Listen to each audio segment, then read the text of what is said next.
شهر رمضان الذي أنزل فيه القرآن هدى للناس وبينات من الهدى والفرقان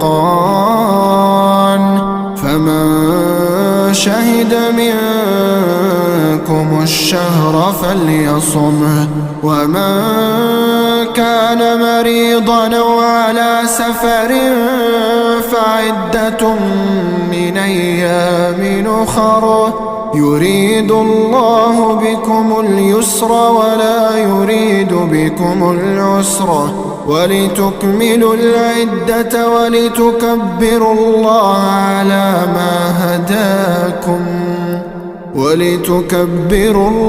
على ما هداكم ولعلكم تشكرون.